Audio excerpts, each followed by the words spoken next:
बाराबंकी बस हादसे की आंखों देखी। आखिर ये हादसा कैसे हुआ? कल्याणी पुल पर बस रोककर क्या हो रहा था? बस में सवार लोग क्या कर रहे थे और कैसे बस के नीचे 18 लोग दबकर मर गए? आखिर गलती किसकी थी? इन सवालों को लेकर न्यूज़ 18 ने पड़ताल की, बस हादसे में घायल लोगों से बात की और मौके पर जाकर समझा कि रात 11:15 बजे क्या हुआ होगा।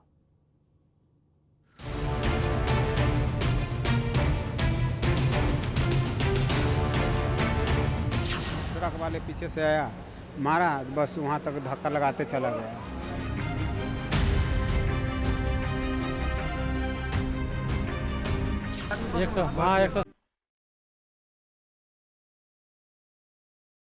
बस हरियाणा से बिहार जा रही थी। इस बस में 140 लोग सवार थे, लेकिन ट्रक की टक्कर से 18 लोगों ने दम तोड़ दिया। 2 दर्जन घायल हैं, जिसमें कुछ ऐसे हैं जो अभी भी जिंदगी और मौत के बीच की जंग लड़ रहे हैं।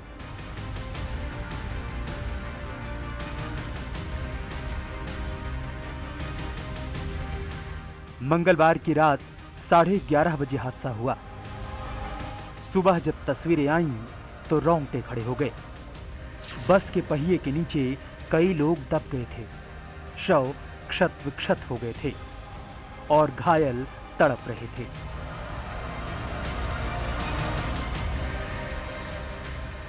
हादसे के बाद जब आसपास के लोग और लखनऊ अयोध्या हाईवे से जाने वाले राहगीर मौके पर पहुंचे तो सन्न रह गए। उन्हें समझ नहीं आया कि बस के पहिए के नीचे लोग कैसे आ गए। इतनी बड़ी संख्या में लोग कैसे बस की चपेट में आ गए।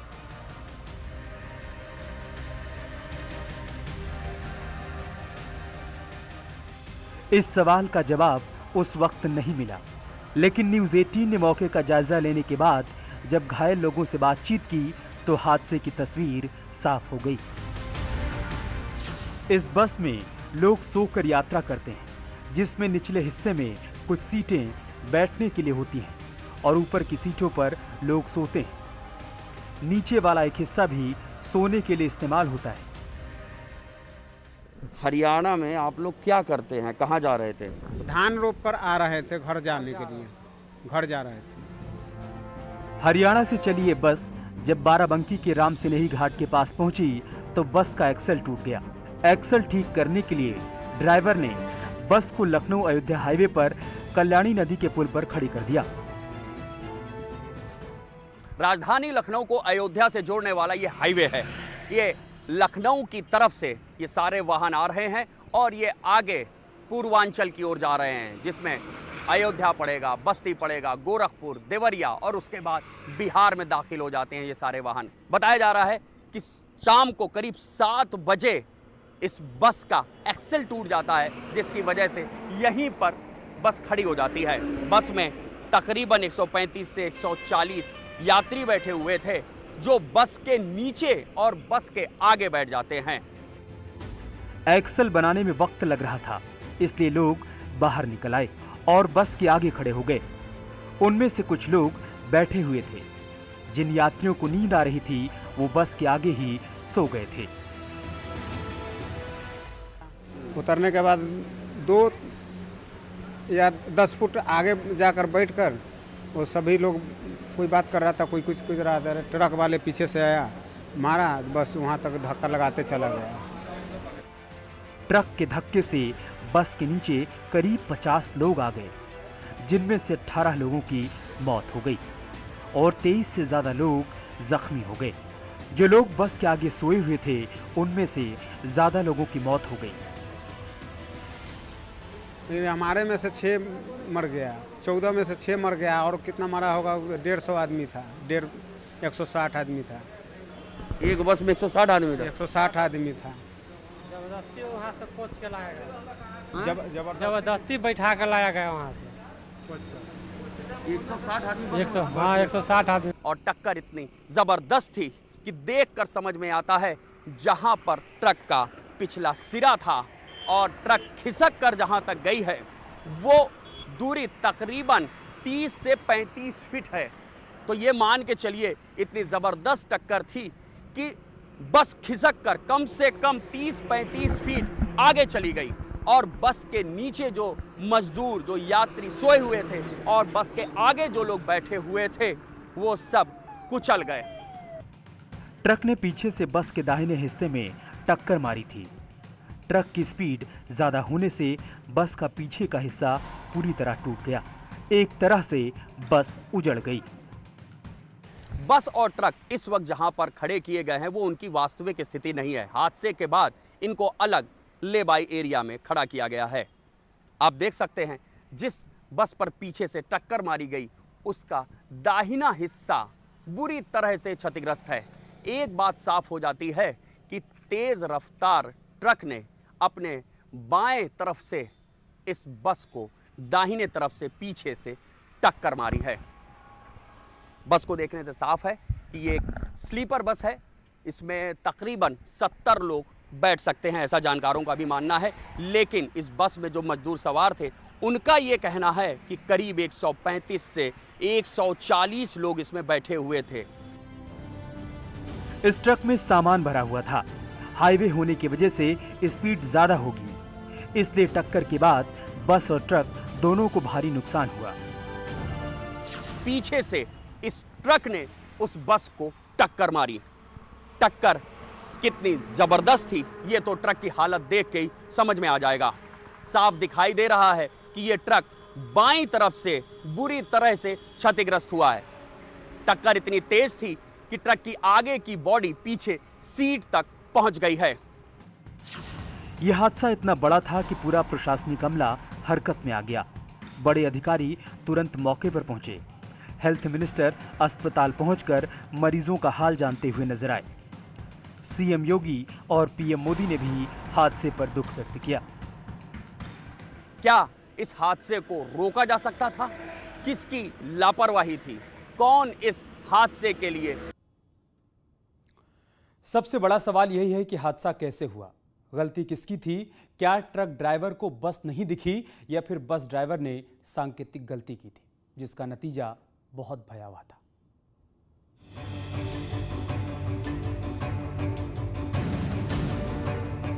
हादसे के बाद न्यूज 18 उन खामियों को जानने की कोशिश में जुटा था जिसकी वजह से हादसा हुआ। पहली नजर में बस ड्राइवर की ओर से कई गलतियां की गई थीं। इस बस में 65 लोगों के बैठने और सोने की सुविधा है, लेकिन आरोप है कि 140 लोगों को भरा गया था। हम लोग पहले से था 80 आदमी बैठा हुआ था बस में। उसको बाद दूसरे कोई वो होटल पर आया तो वहाँ हम लोग को उतारा गया। उतार के फिर दूसरे बस वाले का 70 आदमी था, 70-80 आदमी था। वो पहले इकट्ठे पहले उसको चढ़ाया, फिर बाद में हम लोग के भी 70-80 आदमी को बैठाया। बस में लोड ज्यादा होने की वजह से एक्सल पर ज्यादा जोर पड़ रहा था, इसलिए बाराबंकी के पास एक्सल टूट गया। अगर ओवरलोडिंग नहीं हुई होती तो ना एक्सल टूटता और न ही बस को हाईवे पर खड़ा करना पड़ता।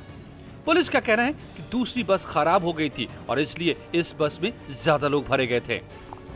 दूसरी गलती, हाईवे पर बस के नीचे सोना था। कभी भी हाईवे पर बस या कोई और गाड़ी खराब हो जाए तो ना तो उसके आगे सोते हैं और ना पीछे। नीचे सोना भी जानलेवा होता है। ट्रैफिक नियम के मुताबिक ऐसा करना गलत है क्योंकि अनियंत्रित गाड़ियों से टक्कर का डर होता है। इसलिए ड्राइवर को चाहिए था कि किसी को भी बस के नीचे सोने ना दे और ना ही आगे किसी को बैठने दे। सवाल यह भी खड़ा हो रहा है, क्या बस चालक ने रेडियम रिफ्लेक्टर का इस्तेमाल किया था?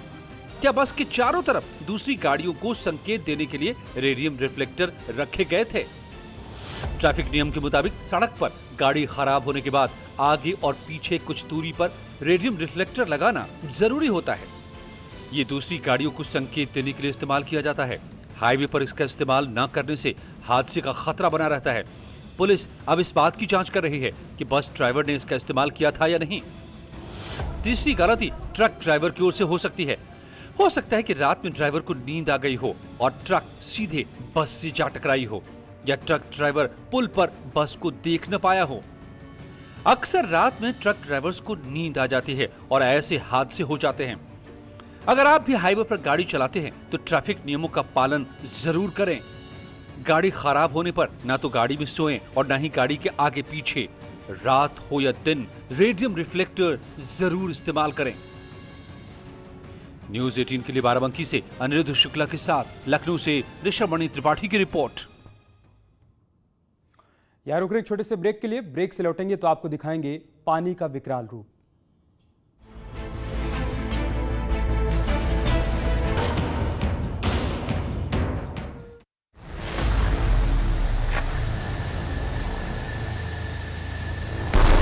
और ऐसे में अब जो आसपास के इलाके हैं उनको यहाँ पर अलर्ट किया गया है।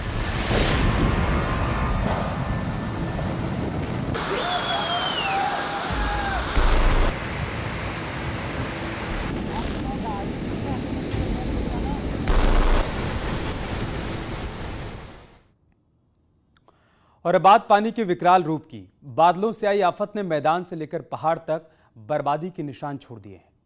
मसूरी के जिस कैंपटी फॉल में रौनक रहा करती थी, वहां पर अब डर लग रहा है। अमरनाथ धाम के रास्ते पर बादल फटने से सैलाब आ गया, तो हिमाचल प्रदेश में कुदरत के कहर के आगे लोग लाचार हैं।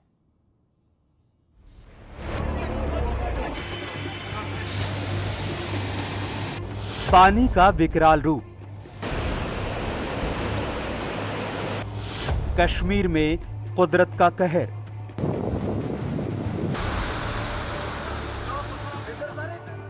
मसूरी में मौसम की मार।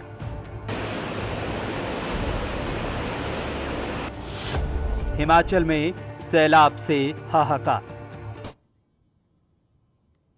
और अब बात करते हैं मिशन संजीवनी की। क्या सैनिटाइजर हानिकारक हैं? क्या टीके आपके डीएनए को संशोधित करते हैं? क्या टीकाकरण आपको कोविड-19 से संक्रमित कर सकता है? क्या ये कुछ सवाल आपके मन में हैं? खैर, अब एक जगह है जहां पर आपके सभी प्रश्नों का उत्तर दिया जा सकता है। ये सब आपके फोन पर। नेटवर्क 18 और फेडरल बैंक के राष्ट्रव्यापी वैक्सीन जागरूकता अभियान के तहत कोविड-19 के खिलाफ संजीवनी या short of life Sanjeevani WhatsApp helpline शुरू की गई है। आपको बस 7977773753 नंबर पर व्हाट्सएप करना है और आपको तुरंत अपने उत्तर प्राप्त होंगे। जानकारी जिसे जांच और क्रॉस चेक करके आगे बढ़ाया जाएगा। तो आप आगे बढ़ें, कोविड-19 पर अपने प्रश्नों को व्हाट्सएप करें और अपनी ज़रूरत की सभी जानकारियां प्राप्त करें।